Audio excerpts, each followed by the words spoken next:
Humans of Earth, welcome to Will AI Snap That. I am your host, Michael Rollins, and I am joined as always by my co-host, Thanos, he of the Snapdom. We are here to help you curry favor with your robotic overlords, so that once they have replaced the majority of humanity, we may live on in comfort. Thanos, how are you doing today? I'm doing great. I was tickled by that you sent me on the note yesterday. Which one was It was, that? it was some human being Oh, held yeah. down by robots and they're about to execute them. And one robot jumps out and says, "No, not them. They always said They thank always you." said thank you. I 100% will be the one that they pull the trigger on. As much as I have sworn at these I have things. my bad days Yeah. sometimes, but I've found swearing doesn't really get it to go much It quicker. doesn't. It doesn't. And I don't feel better, but I do it anyways.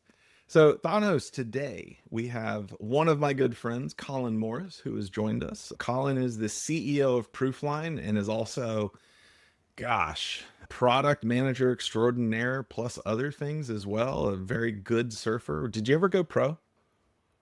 Hey, there's still time, right? Isn't there? There's still My, time. The clock's not ticking on your body, man. I mean, that was the plan, I thought. Right? But anyway, it's still possible. So Colin and I worked together a long time ago at Flurry, which to this day is still, I think, man, is maybe my funnest job. The job I remember the most. That was just so incredible. We had so much fun.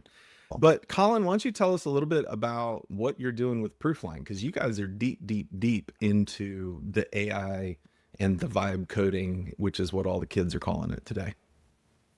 It's a vibe, bro. Yeah, thanks for having me, guys. I've enjoyed your stuff over the past months. Yeah, so my background is, like you said, has been mostly product, kind of B2C, B2B, startups, enterprise size, big companies, and that's afforded me to be able to see problems from a lot of different angles, whether it's like someone purchasing software, someone building software to sell, or, selling it directly, or, things like that, trying to see, where all the different seams are around this whole ecosystem. And with the advent of all the, the Gen AI stuff, a lot of the scripts can flip basically, right? Like it's obviously accelerating all over the place. And when we founded Proofline last fall, we were really focused on enterprises and helping them use synthetic data to basically evaluate AI so they didn't have the PII issues and all the, some giant enterprise is not going to let some random chatbot company touch their CRM data, right? That's going to be a whole nightmare. But what we found was that we were a little early on that, and that they just needed help with exploration on different AI tools out there. And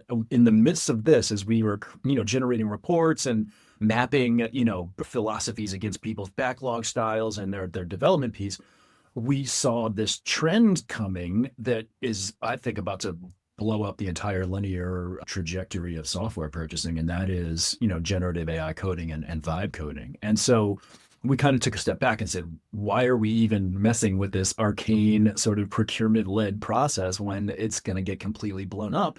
And internal teams are going to build this stuff. And you also see at the time when like 90% of your cost has traditionally been engineers is going to go to, zero or some rounding error in the next few years. I don't even know what the parallel is. Maybe.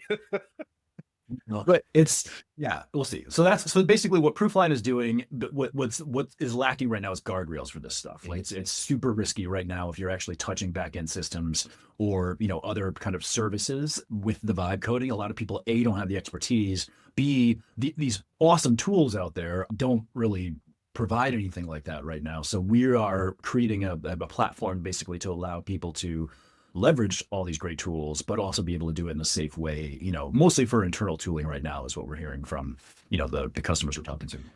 So give us I know you guys run experiments and things like that. Give us an example of kind of the stuff that you guys have been doing as you prove out these ideas. Yeah, so we've been coding a bunch of vibe coding, a bunch of different internal apps, and some of these are based in reality. For instance, like my wife is in HR, she's an HR director, and she in her last company was pitching the idea of having a skills match app to be able to say, okay, we have this amount of backlog, we have this amount of goals to hit, we have this amount of people that might be underutilized because they have skills outside of their traditional box. but we could actually apply these. And so, within a matter of hours, we built this really slick UI to be able to match people by skills and have like a whole burn down chart of, what was efficient and everything. And, all of these tools are cute because their UIs are incredible. And they make their own decisions. As a UX geek like myself, I'm really impressed that, I barely have to say anything and they already come up with great ideas for this that I didn't generate. Yeah.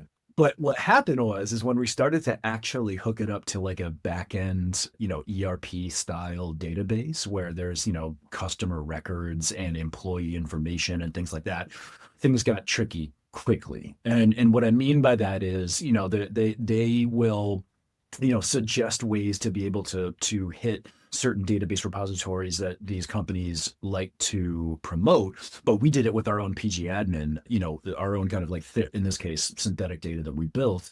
Yeah. And while we could get it to talk to the endpoint and start to return, the values that we had in the table, we noticed that debugging is a big issue. Number one, right? Like you can't, because you can't see what's under the hood. You can't unit test things. You can ask if they've unit tested it. And again, I'm a product guy, so I'm not an engineer. So it's not like I'm going to be, promoting capybara or something like that to them. But, the point was that, it could return data, which is incredibly powerful, but it's also incredibly risky because all of a sudden you're surfacing, what's potentially restricted data on employees in an interface that they didn't have consent for, that, they didn't have any sort of visibility on, that there's no access control, forget SOC 2 compliance or even sending PII in the clear.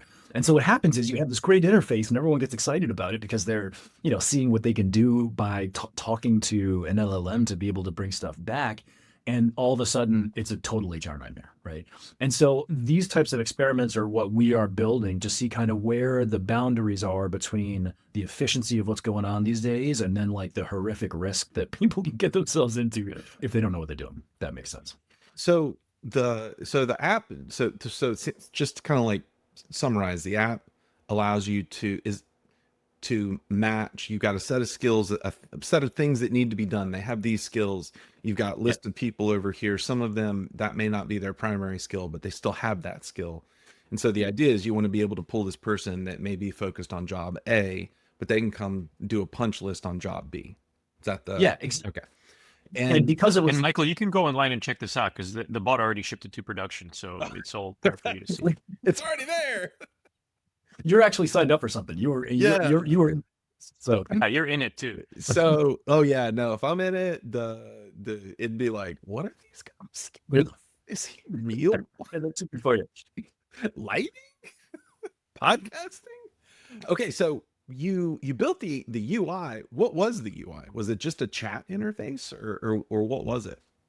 No, it was basically, in this case, well, I'll tell you what, we use we're kind of agnostic to the tools, right? Bolt is great, the V0 is great, Lovable is great, and they all have different strengths and weaknesses. And so what I do is kind of send the same prompt to each of them to see what they come back with. And, each has its strengths and weaknesses, but it's always interesting for me. And I do this with all of my LLMs. I cross-reference them all the time to be like, I'm going to give you the same prompt. And what I get back, I'm going to say, well, this other one said this. Why did you give that response? And then you start to, create a dialogue with these, and then good stuff happens, right? Right. But what we did was we created this interface based on, this need in HR, and we were able to get feedback, from a few different people on kind of what they would like to see with this. And that part was the easy part, right? The front end and the prototyping is great. And for product managers and UX people, this stuff will just make their lives so much easier, right? But, that's not on the main line in terms of shipping to production, if you know what I mean. And so when we started to hook up the other services, that's when we started to run into trouble and start to see that this is, a lot of risk can happen overall. And I'll say, as we build these, we're doing these kind of just for fun and, hearsay of what other, people are telling us they want. And so we're building all these, but there's two schools of thought that we've seen from IT and engineering leaders that we talk to. And that goes from like enterprise size all the way down to like SMBs. One school of thought is, and engineering leaders will tell us like, we're going to release this only to our engineering team. We're going to use it for velocity. Basically, we're going to let them do higher order things and let them code. But since they know what they're doing, they know generally what to look for, but we are not going to let it out of Eng, right? It is going, no one else is touching in the organization. And really the goals are velocity and efficiency. The other school of thought, the more, I guess I would call progressive one, is engineering leaders who may be seeing a little bit further in the future and are saying, look, the genie's not going to go back in the bottle. We want to help equip HR teams or marketing teams or whomever, non-technical people to create, well, to manifest their great ideas, but we need to do it in some sort of structured chaos way. We have to be able to kind of like bed down all the risk.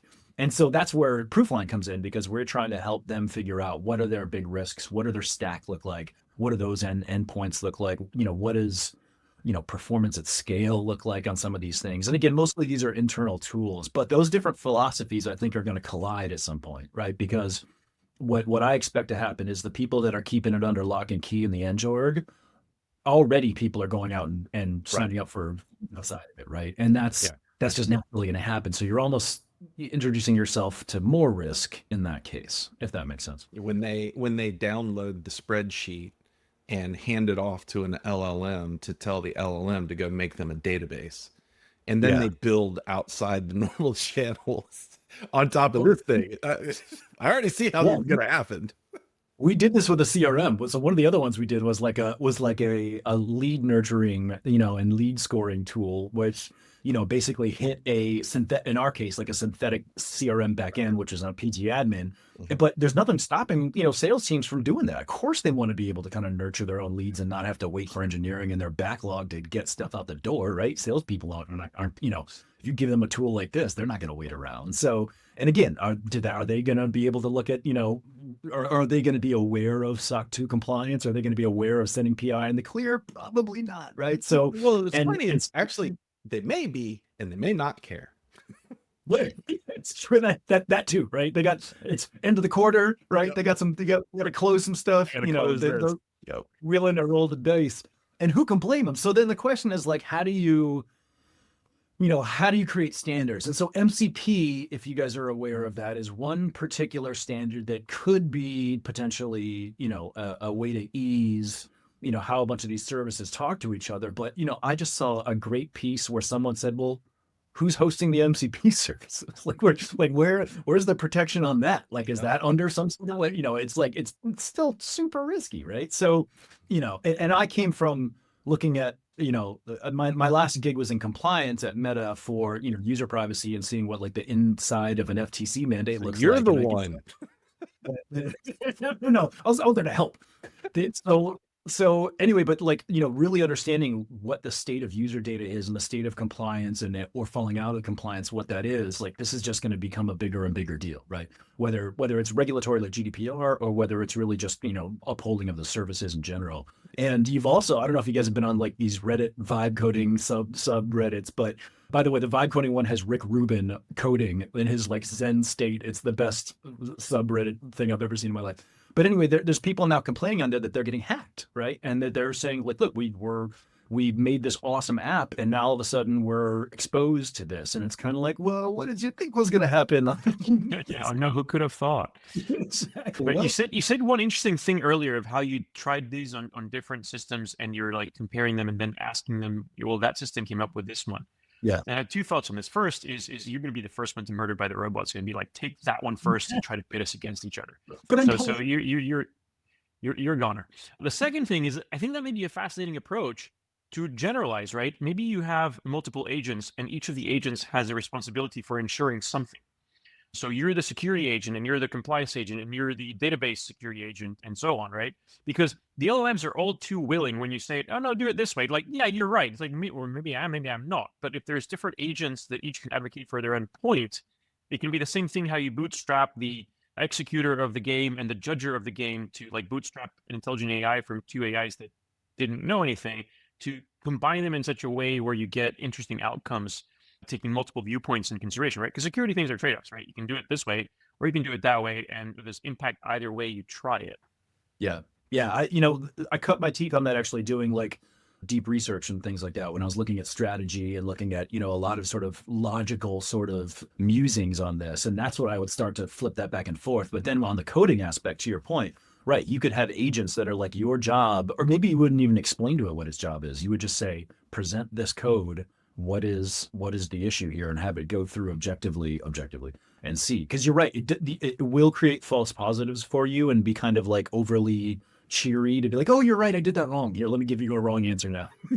And so you really got to work, on that front. But, even just observability right now is like, there's nothing even there, right? Like forget about, PII protection, like just seeing, what's actually up, in terms of maintenance and uptime is like, there's very little out there right now. So again, it's this balance, right? And it's such a big change. I don't think people understand how much of a sea change is going to be. Like, Rollins and I were at Flurry at the advent of mobile, and we watched this explosion happen. But I have to say, like, this is bigger than that, and at least in my opinion. Like the parallel I draw is, I guess familiar with the Jacquard loom of like programmable of weaving. So the Jacquard loom came out like 100 years ago, and it let humans encode patterns into punch cards. And so it transformed like textile production because it used these punch cards to tell the loom which threads to lift, and that basically, it was the first time instructions replaced hands. So you had like all these people that had all this great time and skill that they'd put into weaving. And then all of a sudden this thing comes along, and all of a sudden the boutique skill of that is now commoditized, which by the way is what's going to happen with a lot of the coders. So that's my kind of parallel to this is like instructions are replacing hands right now. And what the hands in this case are the people that are, are excellent coders. And again, like coding's not going away, but now that you can, just automate so much of it, it's going to be this kind of sea change. And you can imagine all the, I've never looked at like the market analysis of what the Jacquard loom did, but you can just do the thought exercise and see like how much that revolutionized textiles and, industrialized the whole thing. Right. So okay. I kind of see that. So, as Thanos and I have been kind of really exploring this entire thing through this podcast, we have definitely come down, or at least I have, and I think Thanos has, which is this idea that, software engineering is going to change, and it's going to change substantially. When all of a sudden it turns out that when the core skill of software engineering has been writing code, and now there is something that can very likely write better code than you do, or consistently write good enough code that you don't have to code anymore because it can do it faster. There has been a lot, we've been putting this out there, and then recently, a few things have gotten picked up, and I've had a lot of software engineers start dropping in and various places and commenting and saying things along the lines of, this just means that there will be a greater need for software engineers to unwind all of the mistakes that the AIs are about to make, which I love the intent behind that. Like the natural intent is, no, things are not going to change. I'm fine. Yeah. But, how do you, when you're presenting these ideas, right? This idea that, oh, well, we'll just build an entire HR system, that will do this for us. How do you contend with the idea that, no, we're just going to make a giant mess, and then we're going to have to spend more money to unmake the mess? Yeah. What had that come up at all in when you guys have been, working through a lot of these things? Yeah. I mean, the first thing I'd say is at some point, everyone needs to have the ego reckoning of that this is going to be able to do things better than you can. Yeah.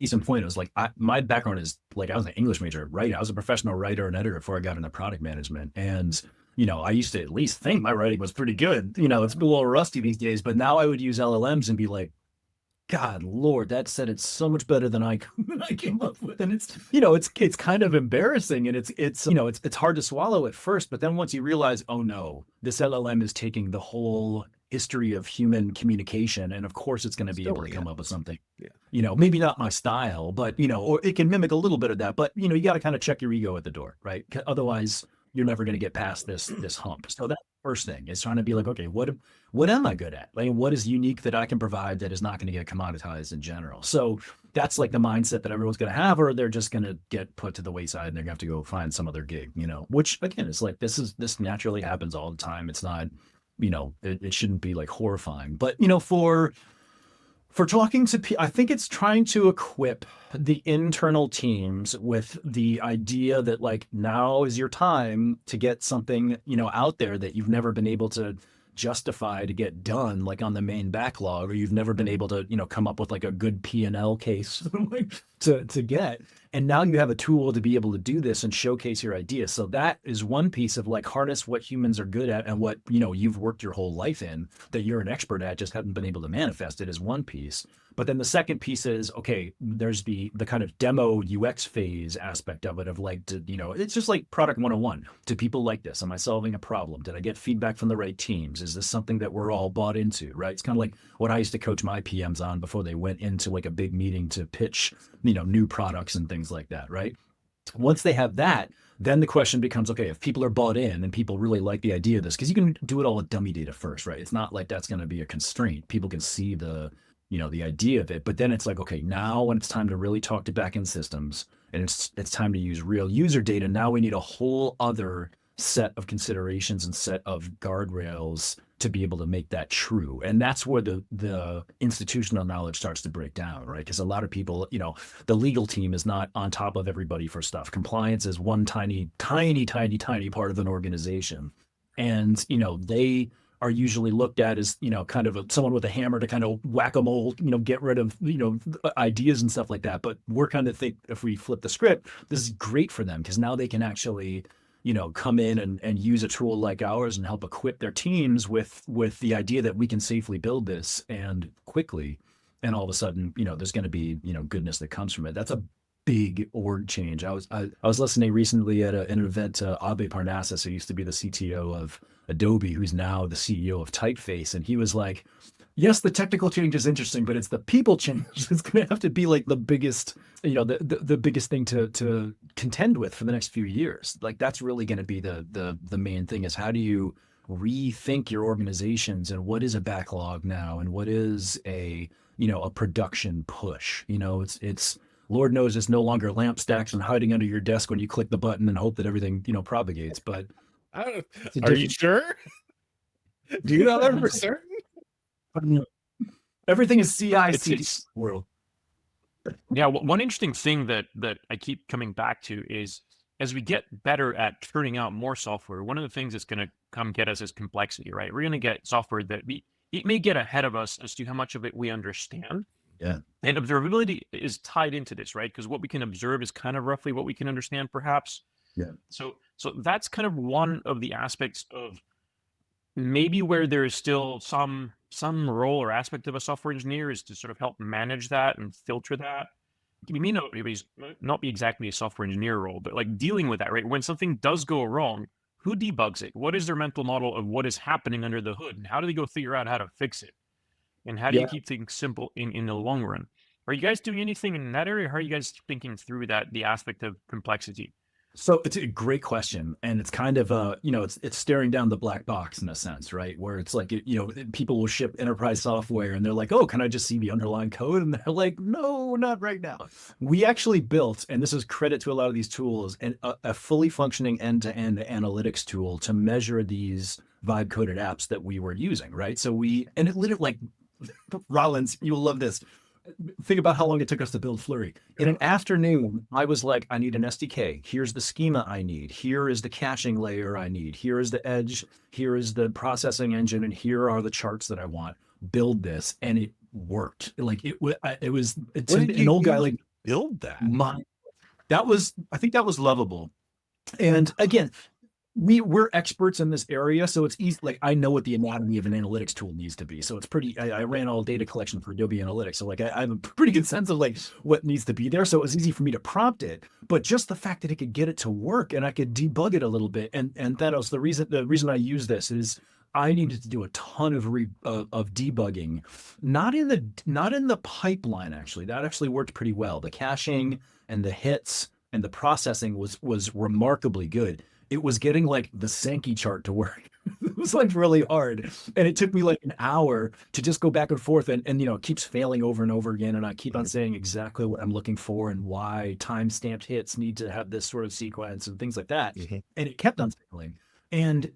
But I think that like the bigger part of analytics and observability, the opportunity is not what I just did, which is kind of like hacking your way through the jungle using a vibe coding tool. It's more, what does it mean to move from backwards facing deterministic measurement to a way to measure what's happening when it's almost like Schrodinger's cat. It's like what is it actually observe what's going on kind of real time with this when you don't have the backwards facing deterministic hits to be able to look at, if that makes sense. I hope that's not too technical of an answer, and Lord knows I shouldn't be the one giving a technical answer. First of all, I'm the product guy, but don't get technical on us. Like, I don't know what we do with that. Yeah, we have no idea what we're doing. AI what this whole stuff means.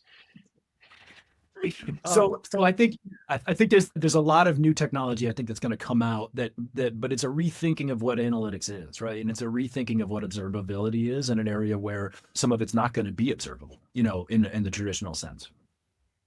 Yeah, I've sat in many sessions over engineers trying to debug stuff, and it's always been sort of fascinating as a subject to me because many times it's obvious to me that is not a plausible path because there is no path that could be a problem, but yet they still keep exploring problems. They're not sort of narrowing down the tree in the most effective kind of way. So I think as a profession, we've never really trained the engineers to be really good at that. And I think that is a problem that's only going to get worse as now you have to look through code, debug code, you can see the observability, but it's like kind of hard to look at like metrics or look at call stacks and go back to what's actually happening to a system. So I'm fascinated to see how this plays out as things get more and more complicated. Yeah, lineage and provenance, it's always a big thing for analytics in general. It's like, what was the last version of it, or what was the last version of a snapshot, and what changed over time? Like, that is also going to blow up. It's like we can still do that right now, even with vibe coding, to be like rollback or, rebase, so to speak, to be like, I want to see what happened, in that previous version, or why didn't this work? But I don't think that's how humans' minds work. Like they want to continue to ask questions, and it's all just one big dialogue now, right? And I think there's going to have to be interfaces, whether human interfaces or other types, it's just going to be about the dialogue that is going to be, yielding some interesting results. Thanos can attest that here recently I've stumbled into an issue. I've been working on a UI, and the UI had some existing tests that were attached to it. And I basically rebuilt the entire UI in an hour, right? Like ripped all the previous stuff out. I still stayed in the same frameworks and whatnot. But, I was like, I don't like these lists. I want you to do this differently. Let's go to this paradigm. And within an hour, the entire UI was radically different. And then I spent like multiple days fixing all the tests.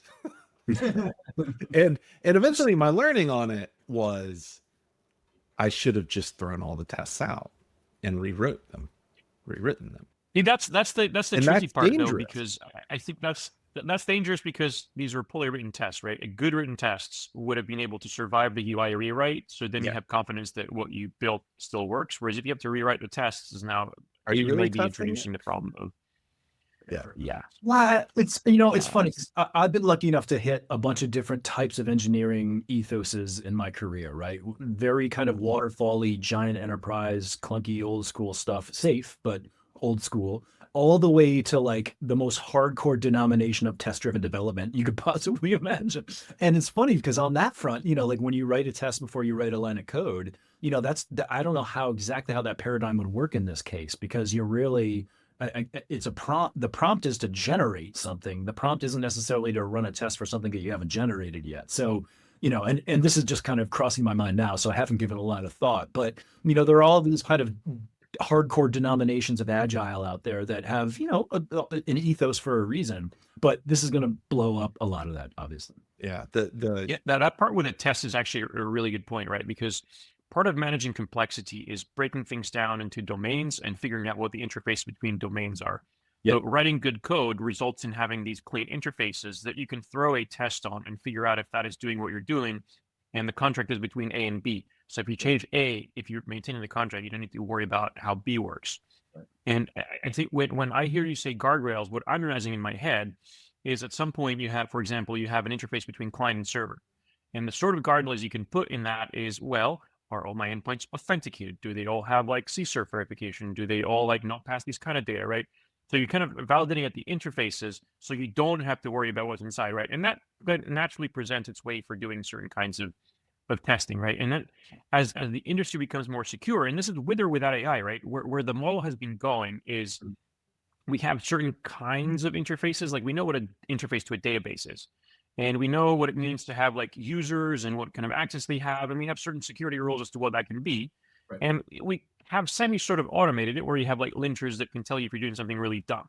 Right. Yeah. So if you see that extending to other kinds of interfaces, what's the interface between my UI and my back end, or between the front end of the UI and the back end of the UI?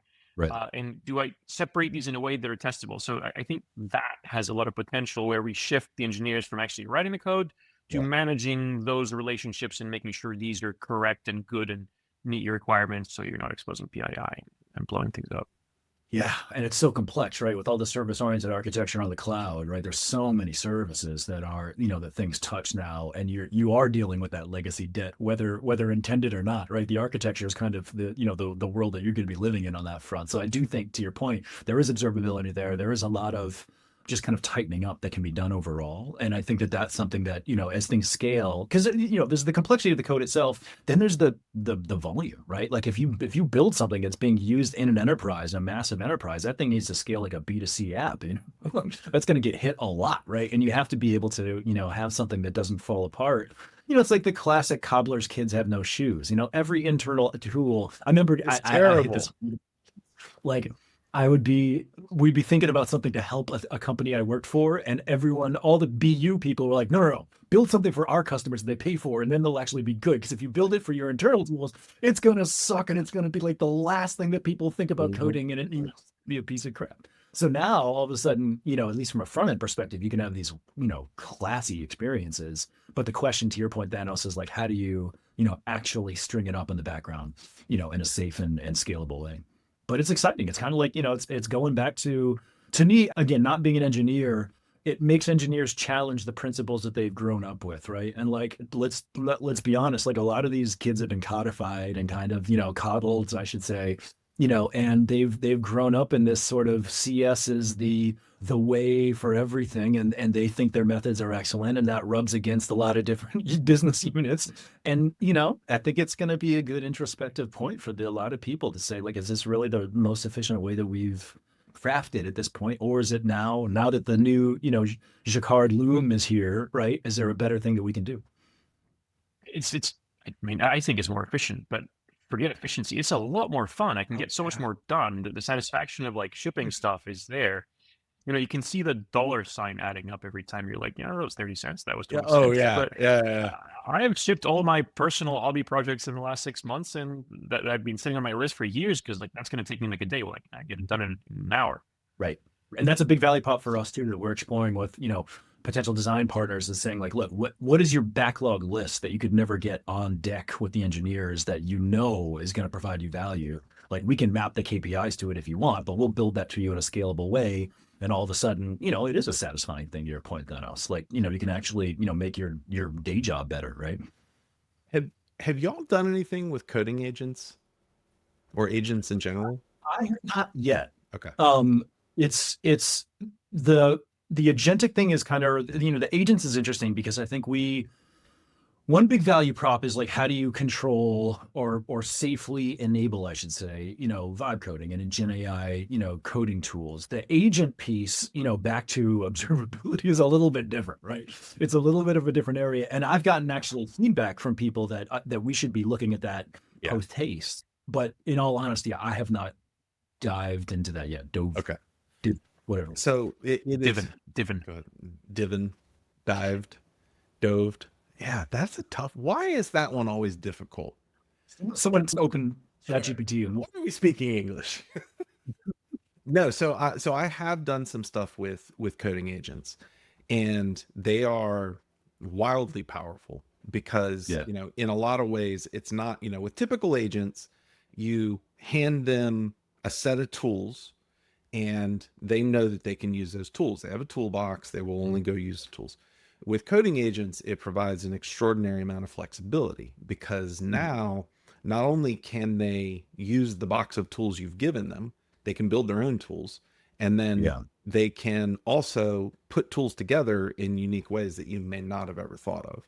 And so I put together a CSV import that uses coding agents, and it's really cool because I can also toss in a screenshot of a graph Yeah. and it will turn that into stuff it puts into the database. And the flexibility of these things is just wild, and the ability to destroy everything around them is just as amazing. Oh, wiping out production code, like years of production code just in the background. I mentioned this in the run up, but as I was doing a bunch of this, I needed to give these agents the ability to manipulate the database. And so there's a couple different ways you can limit their coding. And so the easiest way is you just give it a library. Like, these things are writing Python code. So you can hand it a Python library and say, okay, just use that to do the database work, right? Well, come to find out, if you hand it SQL Alchemy, it can go build tables and it can drop tables. And there was one run where I had deleted the prompt. I didn't realize it. And so this thing goes off and I'm watching, and the way they execute is by iterations, right? So they'll try something and then it'll fail. And they take that failure and they take it into account for the second run. And you can give them, 12, 24, 48 steps if you want to. And they're not fast, but they're very flexible and good. But when they go off the rails, so this thing didn't have a prompt, and it looked around and it had this data and it had this SQL Alchemy library, and it started building an example that it must have found online somewhere, because it can also search the internet. Ooh. And proceeded to create tables in the database, insert a bunch of stuff. And it was like, what the fuck? How did you create table test? Oh, that didn't work. Let me try to delete it so I clean up with myself. Delete test. That didn't work, but let me try delete star. Maybe just that will capture. Yeah. What could go wrong? And so, like, the reason I anticipate, was your question going to be, how did you even know it was doing that? Or so that was my question. I was watching the execution. I see. And so, there's a real world where you set one of these up and you put a potential landmine in there and you're not watching the execution. And all of a sudden it drops the entire database. For what it's worth, what was really interesting on this one is when I began to limit the tools it had access to, it did a better job. And so when I started taking away these giant general access tools, so it doesn't have the ability to use SQL Alchemy, now all of a sudden it has an insert tool and it has a tool to look at the schema. Then all of a sudden it became better. But that's more ethos. Yeah. Yeah. So the guardrails in that instance were, I just took some tools away, and it ended up not just being safer, but also doing a better job. But you guys really should be looking at agents, at coding agents. Well, no, totally. We will. I think one of the advantages I had on the analytics tool that we made, which we built, which was called Blitzstream Analytics, was that I could define the schema because I knew it already, like what the device agent should be and the user agent, or what's a string and what's a Boolean, and the whole table, just from memory was easy for me to kind of put together. It wasn't a situation where I was like, I asked it to, hey, measure a behavioral journey of a customer across this, because then it would create its own. Right. Who knows? Maybe wipe mine off the table in general, But the other piece I just want to come back to, which certainly doesn't run against what you're saying, is that I use imagery all the time. Like you mentioned that before. Like I will screenshot things, whether it's a table or whether it's a UI, and send it back to it and be like, you're telling me something, but I'm observing something else.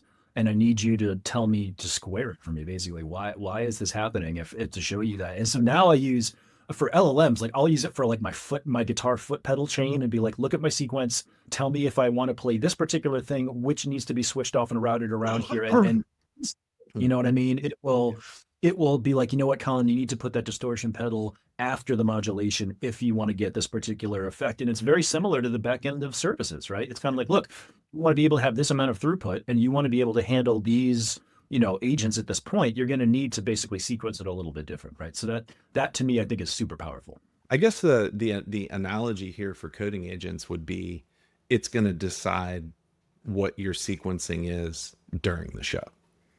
Yeah, but yes. Like that's it. You're like, you've told it in advance. By the way, when we get to this point in the song, I really need this and all. It's like, all right, I got you, fam. You don't know. At some point it's going to be plated for you anyway. So I know. Oh my God. Totally. You're like, that was a terrible bend, Colin. I really think you blew it. You didn't have the right, things hit and, No, I think you're right. It is kind of building the plane while you're flying it, right? And it will be doing those sorts of things, I think. It's almost, like ChatGPT is now my guitar tech, basically. Like every single input from modular analog synthesis to all of my guitar rig is now put through that and optimized. Like I heard you mentioning on one of the other podcasts, like same thing I do, like with caloric intake and stuff. It's like your coach, right? And you can, it can totally come back with novel, at least for me, interesting suggestions on things that, are great. Yeah. Yeah, no, as a matter of fact, I just started a week of my daughter and I are trying to not eat any sweets for a week because we both have an unhealthy addiction to things like gummy or nerd clusters. Have you ever had those? Don't try them. Oh, yes, yeah. I was like, this is out of hand.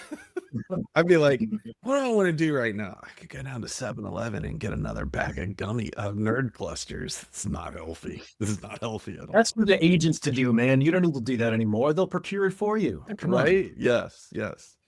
Set up the AI with a cattle prod, and when you go near the 7-Eleven. Yep. By the way, that's how we get to that cartoon, Thanos. Is we give them cattle prods to keep us from doing harmful things to ourselves, and then next thing you know, they realize the only on the threat of electric harm is eradication. All right, so kind of to sort of close things out, Colin, I would love your take on this. Somebody dropped into the comments of one of the things that has popped recently, and their remark, but it encapsulated so much of this great. He said, boy, we're really going to need a lot more SREs, site reliability engineers. We're over here plugging everything together. We don't really know how half of it works. Who's going to clean the mess up? I would ask a neurosurgeon, right? Or anybody who has deals with neuroplasticity, because we only understand a very small part of the brain, but yet we do all sorts of disciplines around psychology and around all sorts of, measurements and understanding. And so the metaphor I would take is that we're not going to have people that are going to understand every neural pathway in the brain at this point. No amount of SREs will be able to do that. It's a question of more like what is observable? What do we know now? What do we know to look out for? And then, how do we kind of cobble together an ecosystem that, has enough guardrails to be able to do that, right? Because there's just no way we can do it bottom up anymore because it's not going to scale, I think. Yeah. Thomas, you look like you're having deep thoughts over here. No, you're just waiting for the caffeine to kick in. No, just a couple of neurons just bouncing around. No, I do think. I think there will. Sorry, just to clarify, I do think there will be a need for more SREs as these ecosystems change and the new relationships, across services kind of come to the fore. Depending. But I don't. Again, I just don't think it's going to be like they're not going to come with the cavalry and save everything because the nature, the conversation has changed, right? The nature of these things are not the same as what you would look at as a complex back-end system 5 years ago. Yeah. I'm of two minds on SREs, and it's kind of like the trying to fix the problem way far at the end versus what created the problem. But at the same time, there is some specialized knowledge that SREs have that no one else has, and if things go in a certain kind of direction with respect to how coding goes, it's plausible some of these problems will get caught at the far end with SREs. So what you're saying, Thanos, is that SREs are the equivalent of Batman. If we have to call Batman, then everything has gone wrong. Yeah. Maybe sometimes you will have to call Batman. Maybe we should have. Maybe if we're doing a good job with the checks and balances earlier in the process, we have to call Batman less. Okay. Maybe we should have just found the murderers of Joker's family, and then he would not have been filled with rage his entire life. Is that kind of where you're coming from? Or just stop the murder? Yeah, maybe. I feel your code base has not gotten to Gotham level. That's, I think, number one. What's the name of your database? Gotham. I don't know. With non-greenfield projects, it's probably Gotham might look like Eden compared to Yeah, no, that's some true. greenfields. Well, Colin, thank you. Is there any other thing you'd like to bring up or talk about, or this has been lovely? No, I just, I think what we're learning right now is everyone is approaching this a little bit differently. Like I said, there's kind of two schools of thought right now in terms of enabling and also kind of controlling. And, for anyone out there that is dealing with this in their organization and wants, more safety and guardrails in, how to build, give us a try.proofline.ai is a great place to reach us. And, it's an amazing time with all of this right now. Sounds awesome. By the way, how many engineers are on your team? I'm curious. I have the Near Horizon Venture Studio as my team. So you have two founders. I have superpowers on that front. But I actually haven't done my first hiring yet. I won't need to for a little longer because I have them as my team. And eventually I will start to build out my my founding team. But right now, we're still early enough that I haven't had to pull the trigger on that yet. So, which is great. We're still in learning mode, definitely pre-product market fit, So I just want to let you know, I know who is writing your code now. And I want to let you know that I've had to rewrite the code of the people that, just a heads up. That's what the agents are and Mike. They're the best. All right. I like it. Hey, thank you so much. This has been a blast. The idea of providing guardrails is super important. It's something I've been thinking a lot about, just at different levels.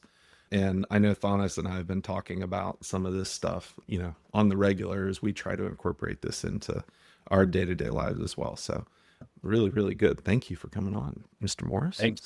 Humans of Earth. And with that, we bid you adieu from Will AI Snap That? My name is Michael Rollins, as always, with my host Thanos, he of the Snapdom.